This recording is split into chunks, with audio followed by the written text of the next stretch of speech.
Mr. President, our country does many things well, but our government in Washington often fails the people that it exists to protect. One of the best examples is the Obama administration's failure to enforce our nation's immigration laws, despite the American people's continued demand that the federal government follow its duty to do so. It's worth noting that just yesterday, the voters of San Francisco voted to replace the sheriff who had defended the city's sanctuary city policy. That is a striking statement of where the American people are on this issue. Unfortunately, the Democrats in the nation's capital refuse to listen to the American people. Just 2 weeks ago, Senate Democrats blocked a bill that would have imposed a 5-year mandatory minimum sentence on criminal aliens who have illegally re-entered the country. Well, this issue is too important to give up on. And this fight is far from over.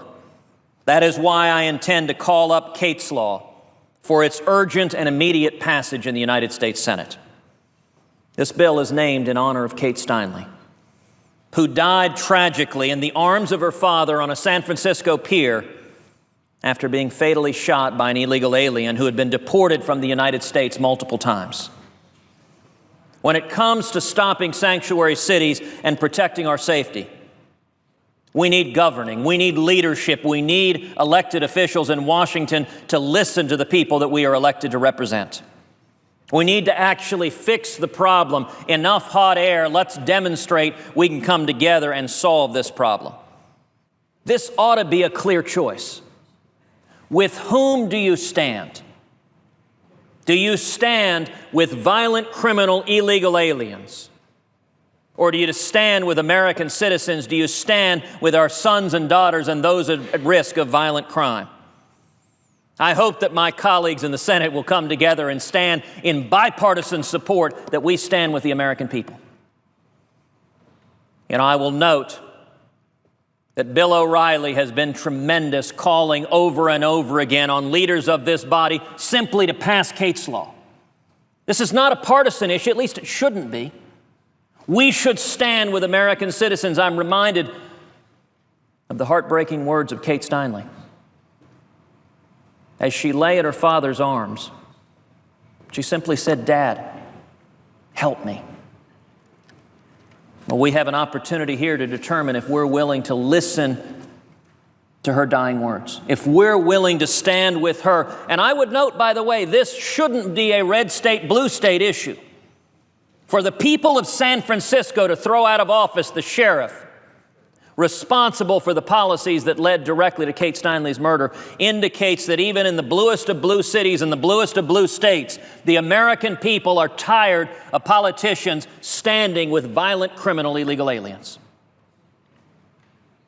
This should bring us together. We should stand together and say, we will protect the American citizens. And I'll tell you, the Obama administration's record on this is shocking.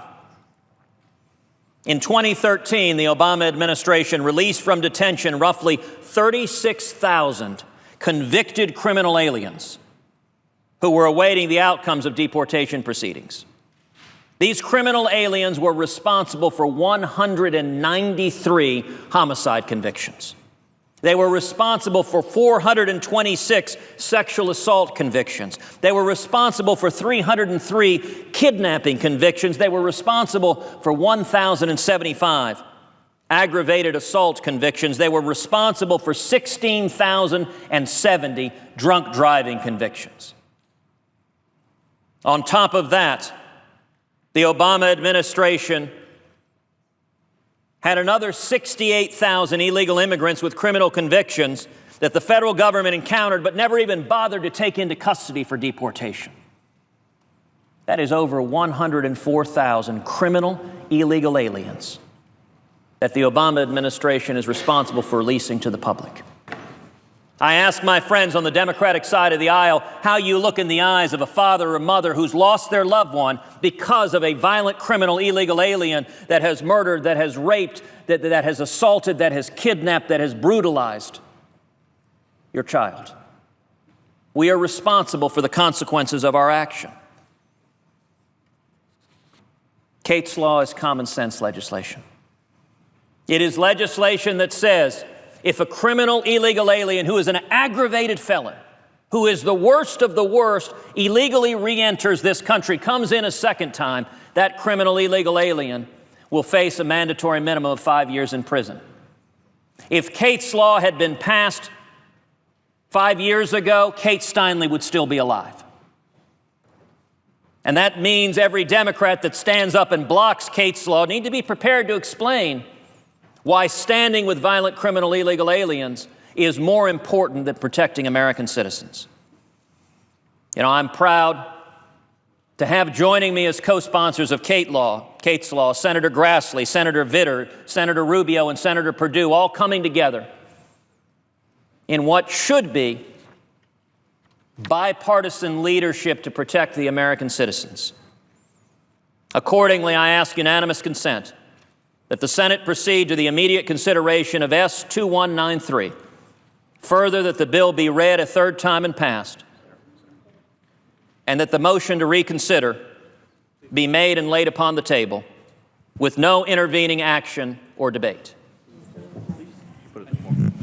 Is there objection? I would note the absence of a quorum. The clerk will call the roll. Mr. Alexander. They're just pulling Senator Reid out. Oh, all right.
The senator from Texas. I ask unanimous consent to vitiate the quorum call. Without objection. Mr. President, is there A unanimous consent request is pending before the body. Is there objection? Yeah, Mr. President, reserving the right to object. The senator from the Democratic leader. Thank you. The new mandatory minimum sentence this bill would create would have a crippling financial effect, and that's an understatement, with no evidence that they would actually deter future violations of the law. This legislation would require about 20,000 new prison beds, 20,000, 12 new prisons, cost over $3 billion. This is yet another attack on the immigrant community. The reason why this bill didn't go through the Judiciary Committee is because Republican senators objected to it going through the committee. In the House, Speaker Ryan says he can't trust the president to do immigration reform. And in the Senate, after passing a bipartisan bill in 2013, all we've seen from Republican leaders and their caucuses is bills that attack immigrants and tear families apart, so I object. The objection is heard. Mr. President. The senator from Texas. You know, I would note it is sad that the Democratic leader chooses to stand with violent criminal illegal aliens instead of the American citizens. But even sadder is that he impugns legal immigrants. When the Democratic leader suggests that incarcerating aggravated felons, murderers and rapists who illegally re-enter this country is somehow a slight to immigrants, well, Mr. President, I am the son of an immigrant who came legally from Cuba. There is no one in this chamber who will stand and fight harder for legal immigrants than I will.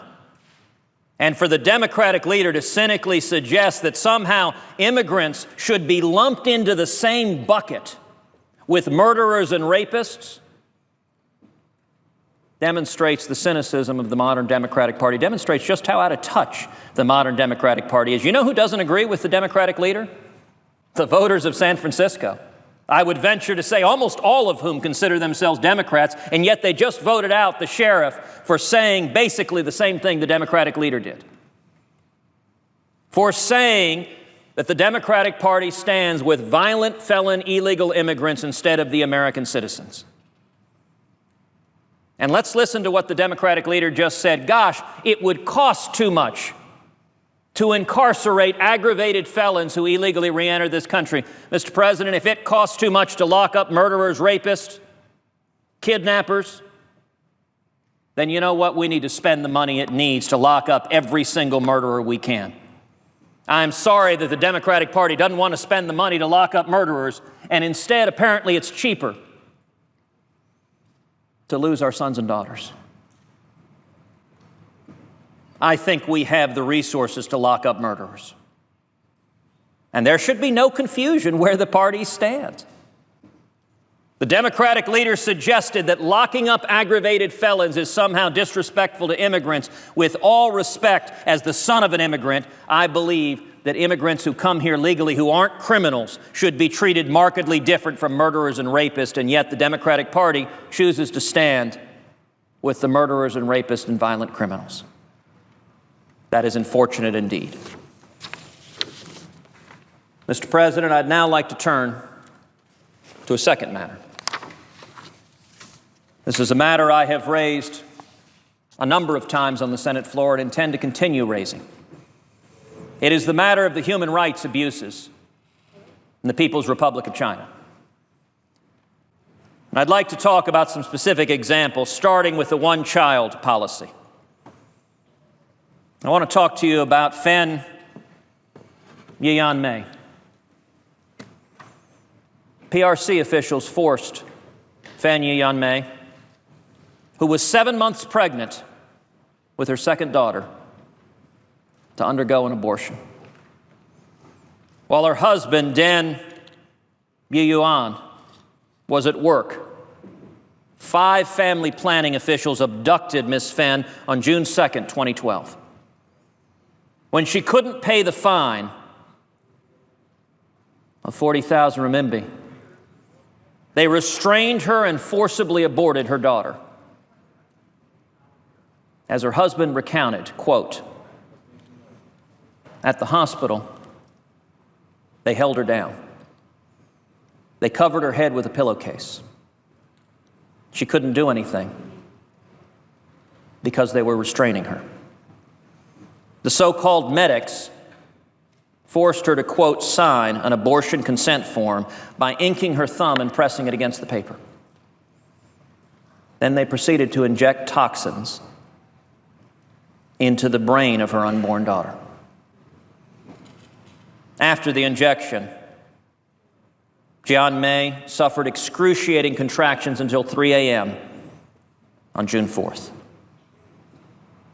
Then, having received no anesthesia, she gave birth to her deceased child. Jian-mei said, "I could feel the baby jumping around inside me all the time. But then she went still. It was much more painful than my first childbirth. The baby was lifeless. She was all purple and blue." In an act of heartlessness that is difficult to comprehend, the so-called doctors who performed this abortion left the lifeless bodies of Fen's 7-month-old baby on her bed beside her, leaving a bereaved mother with nothing but the sight of what could have been. Jian-mei's father-in-law rushed to the hospital, but family planning officials prevented him from seeing Jian-mei until after the abortion. After seeing her mother for the first time after her forced abortion, Fen's eldest daughter innocently inquired, What happened to your tummy? Where did the baby go? Reggie Littlejohn, a world-renowned human rights activist who broke this story in the United States, stated in the wake of this tragic story, quote, "This is an outrage. No legitimate government would commit or tolerate such an act." China is among the leading nations in suicide rates, and it is the only nation where more women commit suicide than men. A large contributing factor to this morose distinction is the totalitarian one-child policy. Another example is the crackdown on lawyers.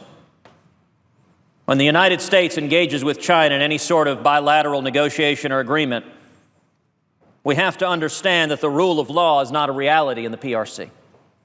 Despite laws duly passed by the National People's Congress and a supposed constitution, the reality since 1949 remains unchanged. China has a rule of the party, the Communist Party, and it is ready to punish anyone who challenges its violation of the law within the legal system. The latest example is human rights lawyer Pu Jiayang. In early May 2014, Pu attended a small private seminar where the participants discussed the Tiananmen Square massacre and the party's violent suppression of students.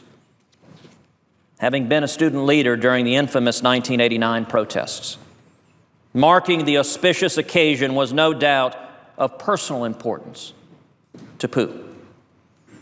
The following month, Pu was arrested and charged with, quote, illegally obtaining personal information of citizens and, quote, picking quarrels and provoking trouble. As the year progressed, PRC authorities added additional charges of, quote, inciting splitism and inciting ethnic hatred. In May 2015, a Beijing court officially indicted Pu on 2 of these charges, and he remains in custody today. While legal officials cited Pu's criticisms of the PRC's treatment of the Uyghur ethnic minorities, his real offense was accepting cases and representing victims of forced eviction and shining a light on China's labor camps. His defendants included a who's who of China's prominent political dissidents, including Liu Xiaobo, a brave, selfless action that undoubtedly painted a target on Pu's back.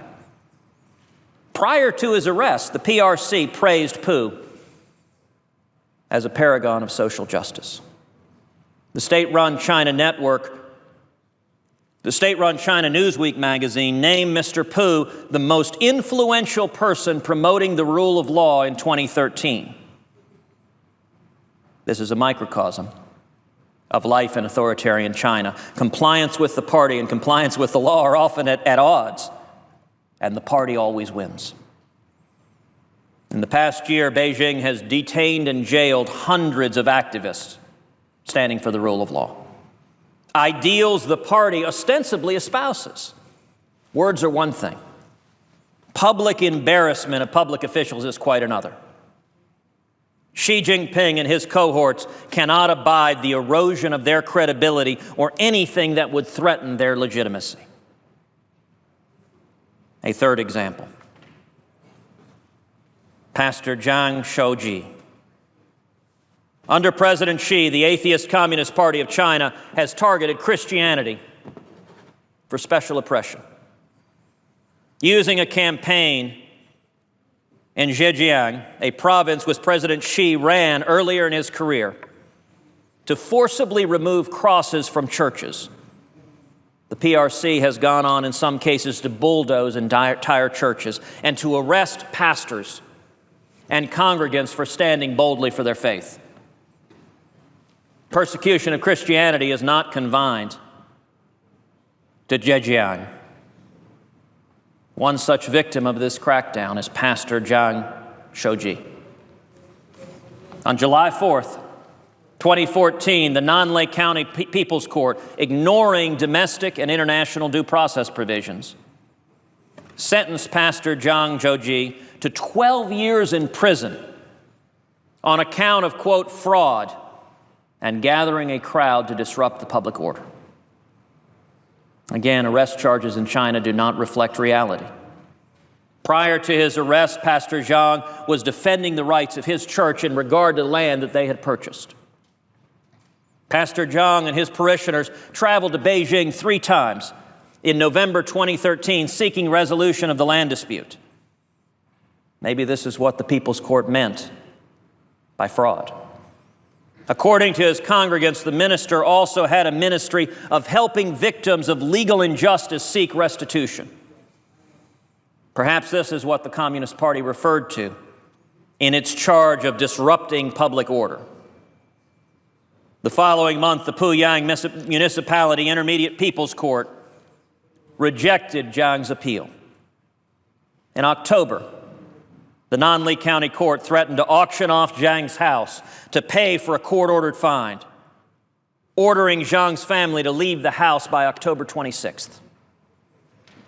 In response, Zhang's mother physically stood between the Chinese officials and her home, holding gasoline in one hand and a lighter in the other. It is a sad reflection of China's supposed progress on human rights. When a citizen feels her only recourse against a dictatorial regime is the threat of self-immolation. His sister, having been detained along with several of Pastor Zhang's parishioners, suffered in one of China's most infamous black prisons for 1.5 years. Her words, penned in this letter, require no substitute. I am Zhang Qiujian, one of the Nanli County Christian church members detained in 2013. When my brother was kidnapped, I went with other church members to his public security bureau for information about his detention. Unexpectedly, I became the target of arrest, as well as more than a dozen other church members. We became prisoners who were unprepared and innocent. The prison was hell on earth. No other words can describe it. In prison, I was very grateful. I truly felt that God was with me, even though I suffered punishment in prison. I had a thankful heart. I had joy from God. I deeply knew my true and living God. While my body suffered, my heart was free. God let me learn different life lessons. I know that the more persecution I endure, the greater the blessing. Mr. President, in America, we should stand with victims of oppression. In America, we should stand with Christians being persecuted by the brutal communist totalitarian dictatorship. In America, we should stand for women's rights, for women being forced to commit forced abortions. These are horrific acts of brutality. They are inhumane. They are contrary not only to American values, but to human rights across the globe. And they are carried out as a matter of policy in the People's Republic of China. You know, when it comes to Chinese oppression, when it comes to communist oppression, this is not an abstract or academic matter for me. My family has been tortured at the hands of communists in Cuba. My father was imprisoned and tortured by Batista in Cuba, and my aunt was imprisoned and tortured by Castro's communist goons in Cuba. Communist oppression is real, and we have a powerful example of what America could do. When the Soviet Union was in power, this body renamed the street in front of the Soviet embassy Sakharov Plaza. Renaming that done by President Reagan, Iowa Senator Chuck Grassley introduced the resolution here in this body. Every day, the Soviet officials had to write on the address of their embassy, Sakharov Plaza, honoring the imprisoned dissident. This resolution is to use the same power of moral clarity, the same power of shaming, the same power of speaking the truth to shine a light on the oppression in China. When Senator Grassley took the lead with Sakharov Plaza, that helped shame the Soviet Union into changing their conduct. We should use the same moral authority with respect to the People's Republic of China. Now, my resolution is co-sponsored by Senator Rubio, Senator Toomey, Senator Sass. It was on a path to being unanimously approved by this body. Every Republican had signed off on it, and initially every Democrat had as well. And yet, moments before it was about to pass the United States Senate, unfortunately, the senior senator from California decided to come to the floor and object. Now, after objecting, after blocking its passage, Senator Feinstein put out a press release with which I agree emphatically. Senator Feinstein observed powerfully that we urgently request the Chinese government to allow Liu Xiaobo to seek medical treatment abroad and release Liu Xiaobo, the world's only jailed Nobel Peace Prize laureate. Senator Feinstein was exactly right. If anything should bring us together in bipartisan agreement, it should be against the Communist Party wrongful imprisonment and oppression of a Nobel Peace Laureate. And yet, sadly, each time I have attempted to follow the successful pattern of Sakharov Plaza to rename the street in front of the Chinese embassy Liu Xiaobo Plaza, the senior senator from California stood up and objected. For the life of me, I cannot understand why any member of this body would choose to stand with Communist Party oppressors against dissidents, against human rights, against women's rights, against the rights of those standing up to speak for freedom.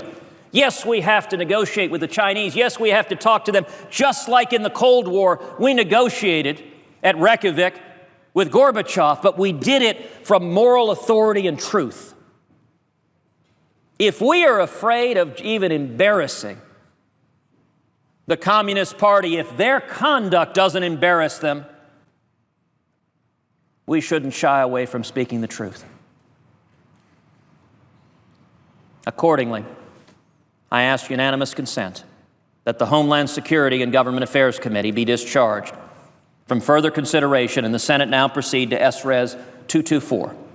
I ask unanimous consent that the resolution be agreed to, the preamble be agreed to, and the motion to reconsider be laid upon the table. Is there objection? Mr. President. Senator from California. Reserving the right to object, and this is the second time I will have objected. I would like to, since my name was raised and a communication of mine was read, I would like to explain the circumstances. Yes, this is a letter that I wrote to the Chinese ambassador. And yes, I do feel that the wife of this man should be released from house arrest, and the man himself, the Nobel laureate, should be released by the Chinese. He has certainly served time for a substantial period. And more than that, I do not believe works to the benefit of China, the family, human rights, or the progress of the country. Unlike the senator from Texas, I've had a long experience with the Chinese, going back more than 30 years. And I know what can convince them to move toward a goal, and I know what will become a real stumbling block and a point of opposition. And to change the name of a street on which the Chinese American embassy rests here will only be a greater stumbling block to achieving this goal. So I will object to that. Since my name was also raised, or San Francisco's name was raised in his prior discussion, I would respectfully ask if I could make a few remarks about Kate Steinle and the situation that the senator from Texas has raised. Without objection. Thank you very much. Respectfully, Senator, I do not believe that you know much about San Francisco. I'm a lifelong San Franciscan. I served the city as a mayor for 9 years, president of the Board of Supervisors for 7, and another 8 years as supervisor. I believe the city of my birth, my education, I know something about. The reason for the defeat of the sheriff is multifaceted. It doesn't just begin with one thing, and I want you to know that. With respect to the situation you spoke about, which is whether a local sheriff should, in fact, respond to the federal government request, if that request is for a detainer, if that request is for a communication, I believe very strongly that that sheriff should do that. And was that part of the campaign of the sheriff that is going to be the sheriff-elect? I can't say with any specificity, but I can say that that's my belief. I think that going overboard and punishing everybody makes very little sense. So I am hopeful that the Department of Homeland Security, through its efforts with the PEP program, will be able to secure cooperation from the city and county of San Francisco. If it does not, then that is another story. But I believe the department is making headway in discussions with other communities that are, in fact, sanctuary cities. Since we're on the subject, in 1985, as mayor of the city, I was the first person to be sought out by the Archbishop, who asked for a brief reprieve or a reprieve for nuns from El Salvador. And that was the first piece of legislation. It was small, and it was restricted to a country that was in a civil war with some terrible things happening. Since that time, the sanctuary concept has expanded considerably, and to some extent, I think far beyond what it should be. But I think the way to do this is through hearings and discussion among the members, and not with over-the-top rhetoric that moves visceral impulses, because we have to live, Senator, by the public policy we espouse, and we have to know that it's wise and prudent, and I deeply believe that.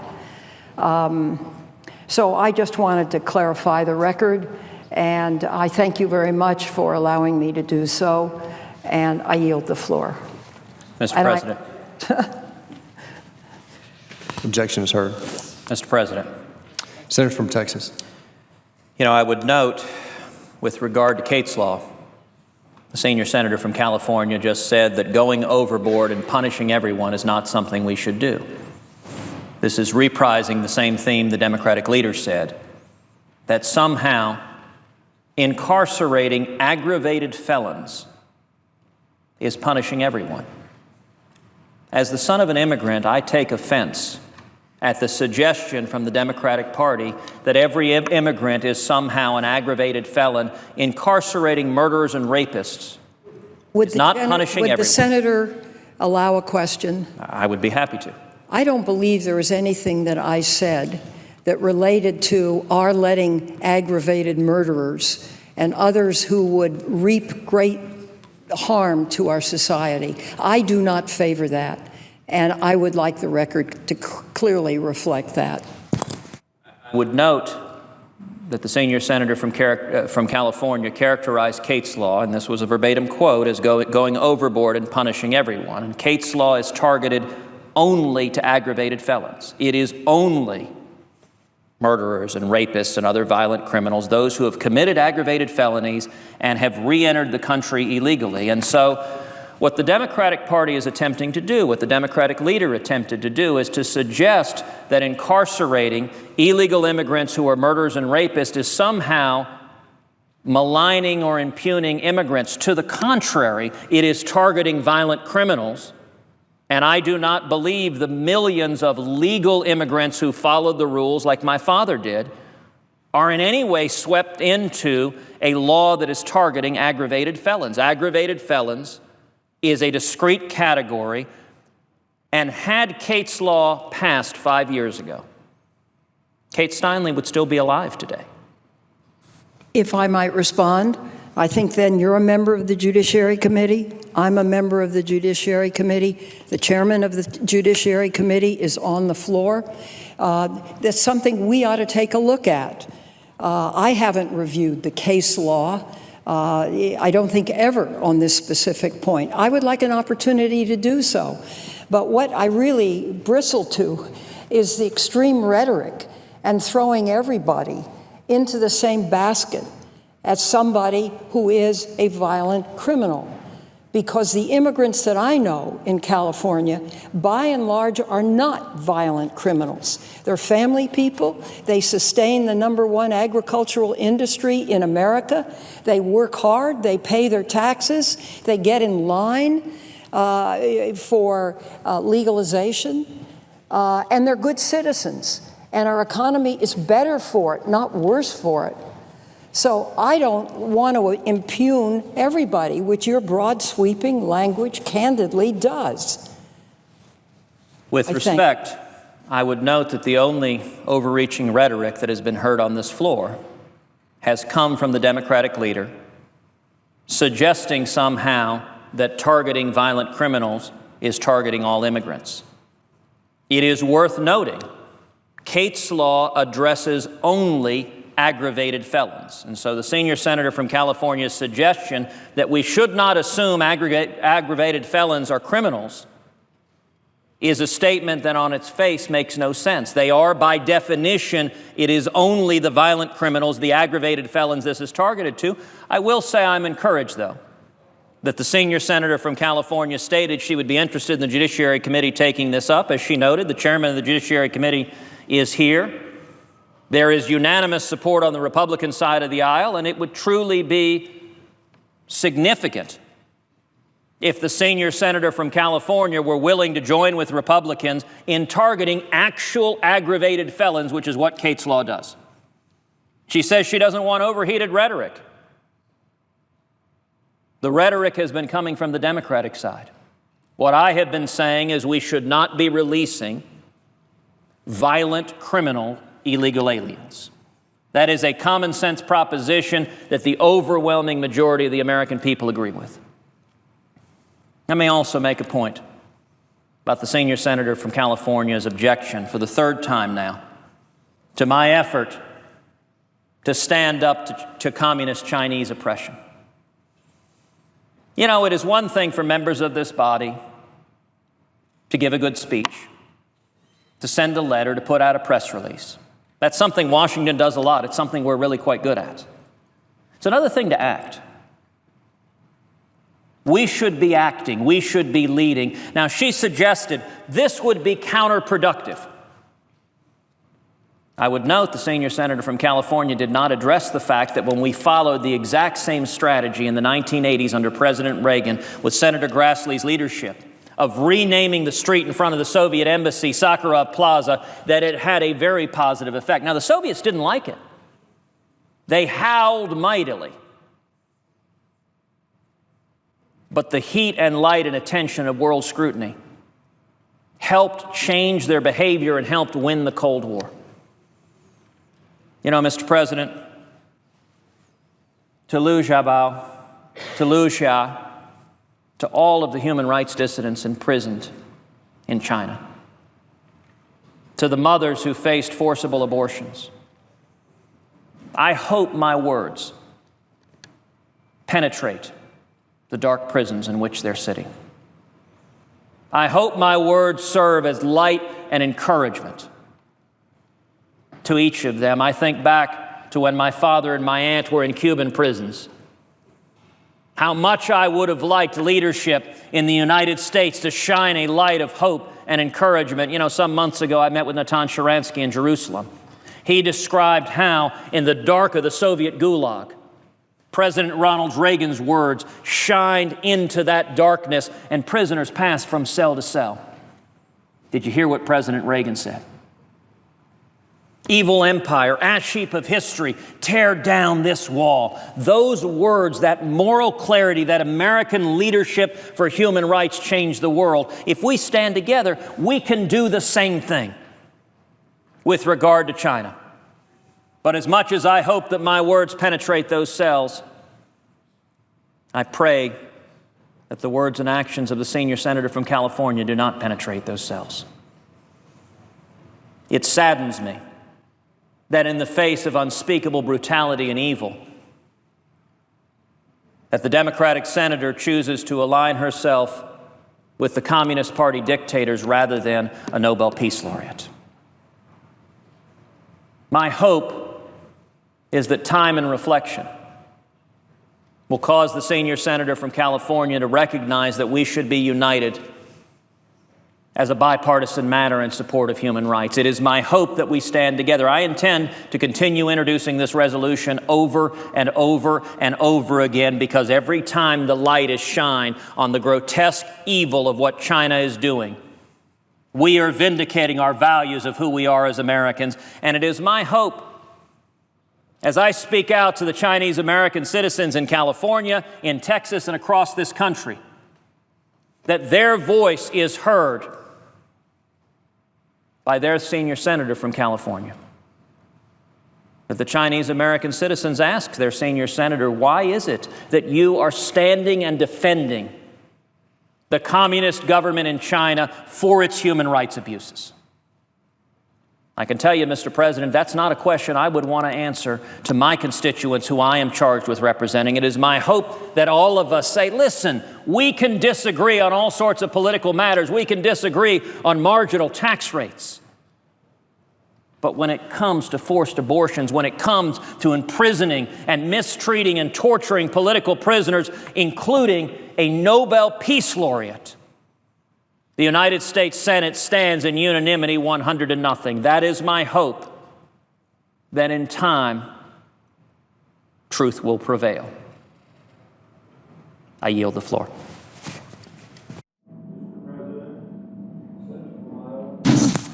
Before I speak on the subject